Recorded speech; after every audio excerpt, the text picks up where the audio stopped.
Mr. Sulu, ahead warp 1. Warp 1, sir.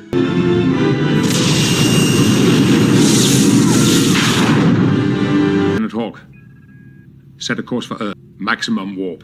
Engage.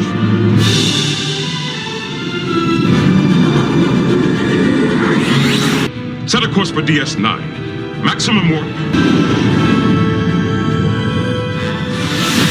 Warp Drive is an amazing piece of technology. It's great for the Federation and fantastic for the Star Trek universe. But what would the Star Trek universe be like without Warp Drive? The ship's space warp ability, gone. Earth bases, which were only days away, are now years in the distance. Hakaris 2 is the only inhabited world in this region. Without Warp Drive, you'd be completely isolated from the rest of the Federation. TNG episodes 9 in Season 7, Force of Nature, provided us with a very interesting theory about what could happen to subspace if it was exposed to too much warp fields.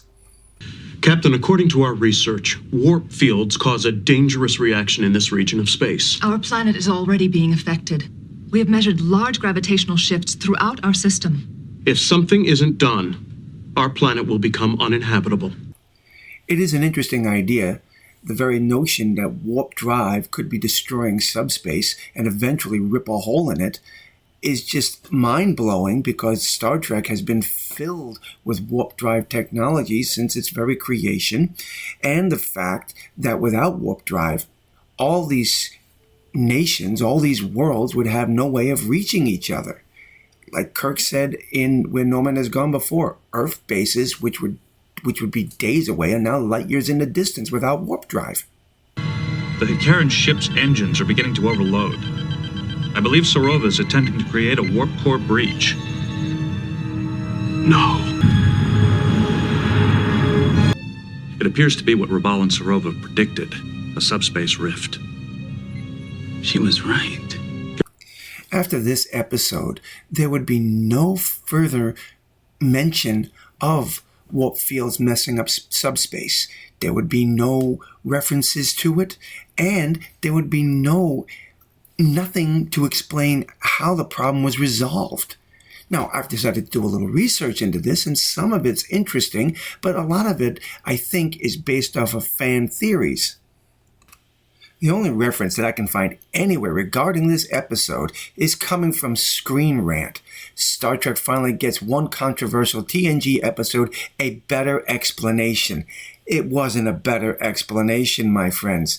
And the fact that we have to go to lower decks for the reference questions the validity of the explanation. Oh, tons. Where to start? Oh, obelisks. All right. So whenever we find a mysterious stuff about how you guys falsified data that going warp speed damages subspace. Your knowledge is artfully mixed with hyperbole and fiction. We did not, as you put it, do the Klingon Civil War. Kill me.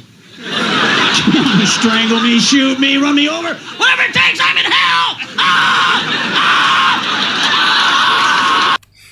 Doing a Google search on the topic, you'll find multiple forums out there and websites that you can go to, but all of them pretty much say the exact same thing.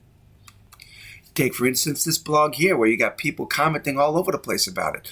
Some people just are not happy with the idea, that they threw the idea out and that it was just completely done with. At the end of the episode, it was all over. Meanwhile, we got one person commenting about Voyager.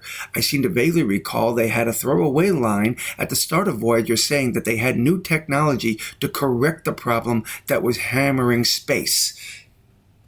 Here's one of my favorite comments. I love how all good things flip the middle finger at the warp limit nonsense by having the Enterprise go to warp 13.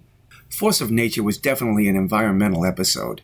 And it does beg a question, though. If you open the door to environmental issues, even in space, science fiction, like the warp drive causing tears in subspace, do you not think for one moment that maybe you should come up with a solution to the problem? Now, this one person mentioned that they talked about it briefly at the beginning of Voyager. I don't remember that, and I probably am going to have to go back and look for it. But out of all of Trek that followed after it, I don't remember anyone talking about it at all. It was almost like, okay, we did it. We screwed up. We shouldn't have done it. Let's forget about it and move on. I'd love to hear your thoughts and comments on this. The warp field causing damage, the warp speed limit. I would love to know your thoughts on it. So drop your comments below and let me know. And until the next time, God bless, my friends.